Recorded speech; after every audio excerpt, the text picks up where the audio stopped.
Hey guys, welcome back to my channel. Today we're going to be talking about the book of Luke and 5 things that it taught me about the character of Jesus. And I want to do a quick disclaimer. I recently stepped back into my Christian faith.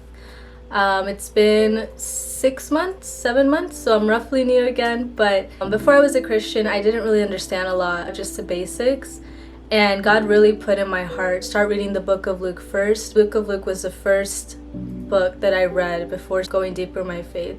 And I'm so grateful that God did that, because the book of Luke talks about the life of Jesus from the day that he was born to the day that he was crucified. And that in itself built such a strong foundation in my faith, because I understood why I believed. I finally understood who Jesus is, and I'm still learning new things about the character of Jesus in my everyday life. So I think as a former Christian and as a new Christian, the book of Luke is pretty great. So I wanted to share with you guys the 5 things that I've learned about the character of Jesus. And as much as it was a blessing to me, I hope it's the same for you guys as well. The first thing that I noted is that Jesus was intentional. We can see this in Luke chapter 2, verse 46 to 50.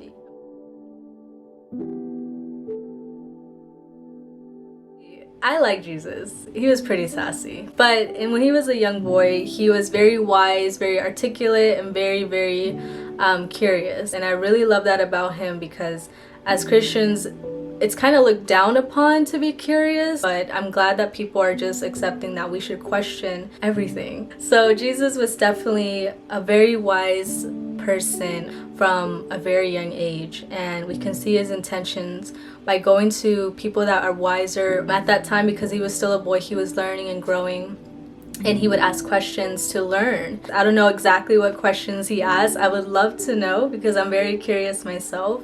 But if he asked really good questions and answered really good answers, then everything he said had a purpose. It was very intentional. Another example that I wanted to share is in Luke chapter 5. The whole chapter 5 explains how Jesus first called his disciples.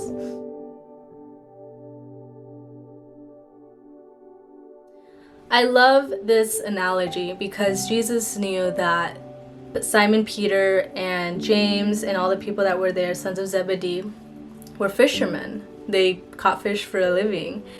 And him using this analogy really helped them to kind of be more relatable in a way. And that was another point that I wanted to make separate, but it falls with intentional, because he did this with intentions for them to fully understand that they are more than capable to be a disciple. He didn't use difficult things for other people to comprehend, because he wanted everyone to understand.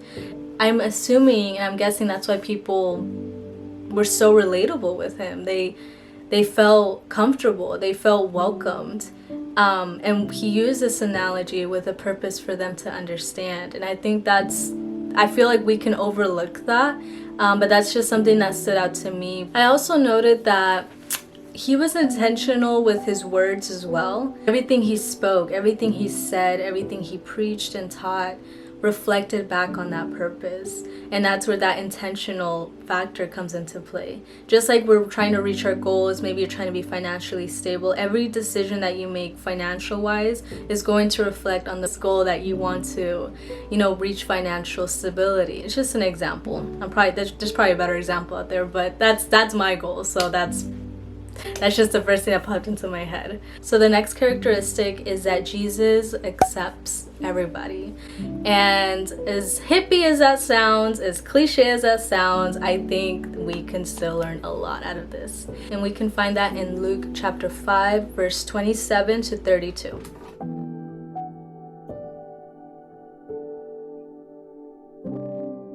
I really like this because Jesus was a rebel for very good reasons. And I don't say that in a disrespectful manner. MLK was a rebel, but for very good reason. It was so normal during this time to have segregation. Jews and Gentiles have to be separated. Uncircumcised and circumcised have to be separated. And yes, during this time that was a very big deal, but that's not what we're going to talk about today. Sinners and non-sinners, which didn't exist, were separated, or the pure versus impure. Jesus was pure.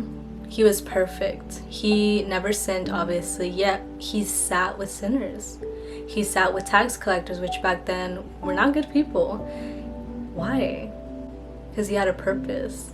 And he was breaking those norms because segregation was not who Jesus was. He accepted everybody. He didn't come to this world to call out the already righteous people. He came to help the sinners repent and become righteous. And we are already righteous through the blood of Christ.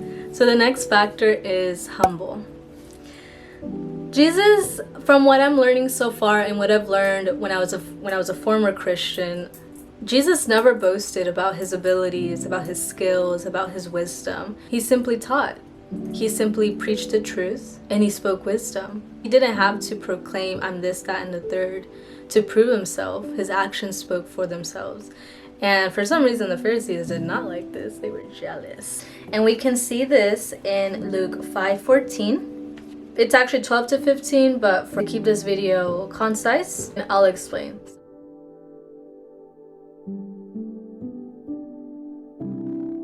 So Jesus just healed a man with leprosy. And the first thing that Jesus says after he healed this man with leprosy is, don't tell anybody. I don't know why he said this. He was humble. You know, he didn't tell anyone to just go tell people or let them know it was me, Jesus. I feel like if I had the power to heal someone, I would want everyone to know I had that to heal people. But I can see how unhealthy that would sound and be, but I don't know. That was kind of cool. Another verse that I could see his humble character is in Luke 12:14 to 15. In this chapter, I don't know if your Bible says already, but it's the parable of the rich and the fool. Be humble not only in your character, but in your wealth as well. First and foremost really boils down to having your character humbled. And your perspective with money can really change. Because if you are already a selfish and greedy person, the way you see money can differ from someone who has that humble perspective. And this doesn't mean that Christians can't be rich or they can't accumulate wealth. I think that's so important. Just keep an eye out, because in 1 Timothy 6:10 it says money is the root of all evil. So having that balance between having your humble character and having financial stability / wealth is very important. Once money starts to become an obsession, our top priority, we can become blinded. So in the wise words of Kendrick Lamar, be humble. The next one is love. I'm a hopeless romantic, so this is probably my favorite one, of course. So we can see this in Luke 10, verse 30 to 36.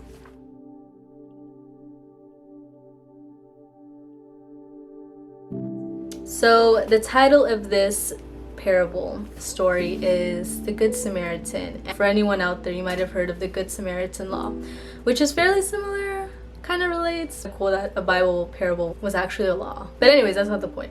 So anyways, this story was about 3 people that were seeing a man that was brutally hurt in the side of the road, and the first 2 ignored him except for the last person, who happened to be a Samaritan.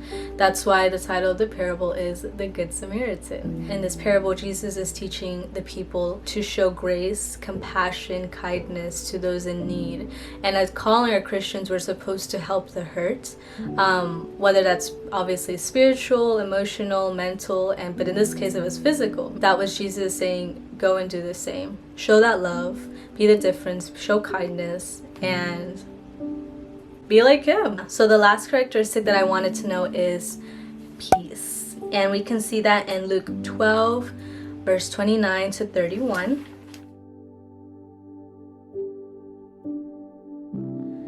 So literally the title, if you can see on verse 22, so depending on the type of Bible you have, I have a New International Version, NIV, it says, do not worry. And this is something that has spoken to my personal life in a multitude of ways, because I am very type A.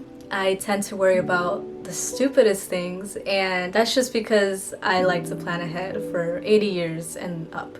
But anyways, Jesus tells us not to do that, to chill the heck out. He provides, He heals, he restores, he liberates. So do not worry. Have peace because Jesus is peace. He provides that peace. He is the source of that peace. And knowing that, my anxiety levels have diminished so much, and it's all because of Jesus. Like, wow. If you guys knew me a year and a half ago, I had severe acne, and I was just so stressed. I was so mentally drained, so unhappy. But when I found Jesus, I'm not saying Jesus didn't clear my acne. Well, I don't know, maybe. But what I'm trying to say is that once I found Jesus again,